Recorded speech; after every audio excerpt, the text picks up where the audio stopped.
लेकिन दर्शकों, आप ही लोग हैं जो सब कुछ तय करेंगे, इसलिए सीधे आज हमने बिहार की जनता से बात की। वो इस पूरी सियासत पर क्या कह रहे हैं, सुनिए जरा। 2005 से पहले जंगल राज का शासन था।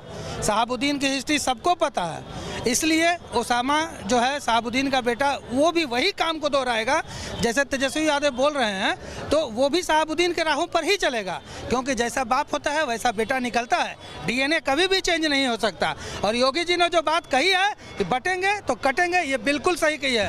बदलेगा नहीं, 100% बदलेगा। जो भी थोड़ा बहुत कम था वो योगी जी आकर के उसको पूरा कर दिए। लगभग 200 सीट ही लाएंगे, ये पब्लिक समझ गए हैं। और खास करके हिंदुत्व के ही पार्टी अब हो रह गया है। एनडीए पक्ष में तो है ही सरकार, और सरकार फिर बनने वाली भी है। 14 तारीख को हम लोग लेंगे, जीत का विजयी घोषित करेंगे, टंका बजाएंगे। 18 तारीख को हम लेंगे शपथ करार। बटेंगे तो कटेंगे, इसका मतलब हिंदू मुसलमान वाली बात नहीं है। उन्होंने स्पष्ट रूप से कहा है कि जो विकास का काम कर रहा है हमारे मुख्यमंत्री, अभी तक लगातार विकास कर रहे हैं, उस विकास में सभी को सहयोग करें और उसमें बटना नहीं है, एक जगह हम लोग वोट देना है। लेकिन दर्शकों, बिहार में अब चुनाव धीरे धीरे आगे बढ़ गया है और आखिरी चुनाव प्रचार पहले फेज का चल रहा है। और अब प्रधानमंत्री नरेंद्र मोदी की एंट्री से महागठबंधन चिंता में आ गया। अभी तक तो योगी आदित्यनाथ थे, अब मोदी भी आ गए और आज छठी मैया से जो बयान दिया है उसको लेकर जवाब दिया है। आगे बताऊंगा आपको। सबसे पहली तस्वीर प्रधानमंत्री नरेंद्र मोदी की धुआंधार रैली की है और आज महागठबंधन पर निशाना साधा है। प्रधानमंत्री नरेंद्र मोदी ने आज एनडीए के उम्मीदवारों को जिताने की अपील की।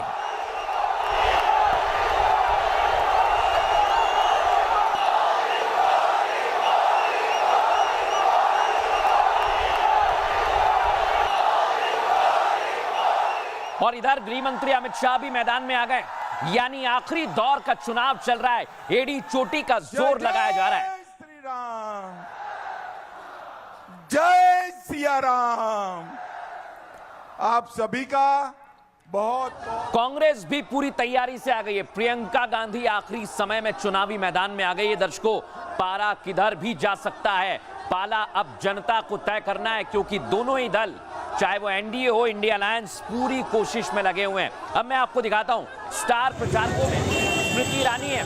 आज उन्होंने मुंगेर में रोड शो किया है, ये तस्वीर आप देख रहे हैं। और बड़ी संख्या में महिलाओं को आकर्षित कर रही है भारतीय जनता पार्टी। लेकिन दर्शकों, बड़ी बात यही है कि कांग्रेस पार्टी महागठबंधन पूरी तरह से चुनावी मैदान में, और आज मल्लिकार्जुन खड़गे ने भी सीधे एनडीए पर हमला किया, बीजेपी और जेडीयू को निशाने पर लिया। लेकिन दर्शकों, आज मैं आपको बताने वाला हूं, क्योंकि अब पहले फेज का जो चुनाव है उसका आखिरी दौर चल रहा है। लेकिन ये कैसा चुनावी प्रचार चल रहा है, आइए आपको दिखाता हूं। सबसे पहले आज प्रधानमंत्री ने ताबड़तोड़ रैली की। सहरसा और कटिहार में पीएम की रैली रही। गृह मंत्री अमित शाह शिवहर, सीतामढ़ी और मधुबनी में चुनाव प्रचार करने के लिए पहुंचे। योगी आदित्यनाथ की भी जबरदस्त रैलियां थी आज। मुजफ्फरपुर में, दरभंगा में, पटना में और सीवान में तीसरी मर्तबा गए हैं। इसका सीधा मतलब यह है कि अब चुनाव में आर या पार की लड़ाई शुरू हो गई है। दिखाता हूं आपको।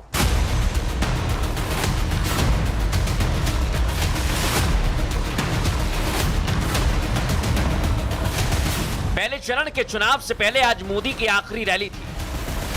पीएम मोदी ने एक दिन में आज 2 सभाएं की। दोनों सभाओं में उन्होंने विपक्ष की बखिया उधेड़ कर रख दी। साथियों, कांग्रेस ने छठ महापर्व को जिस प्रकार ड्रामा बताया, कांग्रेस की लुटिया तो बिहार में सालों से पहले ही डूब चुकी थी। अब कांग्रेस के नेताओं ने आरजेडी की लुटिया डुबाने की सुपारी ले ली। दरअसल कल पहले चरण के वोटिंग के लिए प्रचार का आखिरी दिन है, इसलिए बिहार में न केवल मोदी आए बल्कि योगी शाह समेत पार्टी के कई भोजपुरी एक्टर भी मैदान में थे। जहाँ मोदी अमित शाह कभी न हारे, संगे माझी नीतीश जी दहाड़ा तारे।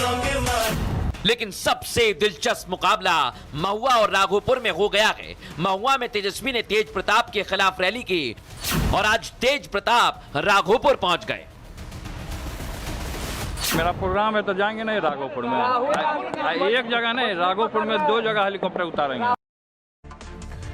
दर्शकों, प्रधानमंत्री नरेंद्र मोदी ने सीधे कांग्रेस और आरजेडी को निशाने पर लिया। लेकिन आज लालू यादव का हैलोवीन निशाने पर रहा। दर्शकों, ये देख रहे हैं आप, लालू यादव हैलोवीन मना रहे हैं। बिहार में